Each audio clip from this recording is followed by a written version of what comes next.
നാട്ടിക തട്ടുപറമ്പിൽ മാറാട്ട് വേട്ടുവന്ത്ര താണിശ്ശേരി വെൽവെട്ടിക്കാവ് ശ്രീ ഭഗവതി ക്ഷേത്ര മഹോത്സവം ഭക്തി നിർഭരമായി.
രാവിലെ ഗണപതി ഹോമം, വിശേഷാൽ പൂജകൾ, നാഗങ്ങൾക്ക് പാട്ട്, മുത്തപ്പന്മാർക്ക് കളം, ഉച്ചയ്ക്ക് ഭുവനേശ്വരി ദേവിക്ക് കളം, രാത്രി ഭദ്രകാളി ദേവിക്ക് കളം എന്നിവ നടന്നു.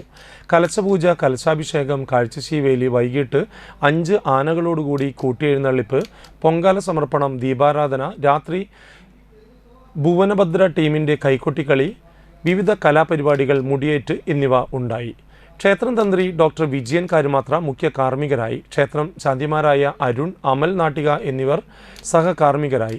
ക്ഷേത്രം പ്രസിഡന്റ് ഷൈദ് സുരേന്ദ്രനാഥ്, ക്ഷേത്രം secretary Abhilash Thattuparambil, treasurer Mini Krishnakumar, vice president Jyothi Thattuparambil, joint secretary Vijayaraghavan Thattuparambil എന്നിവർ ചടങ്ങുകൾക്ക് നേതൃത്വം നൽകി.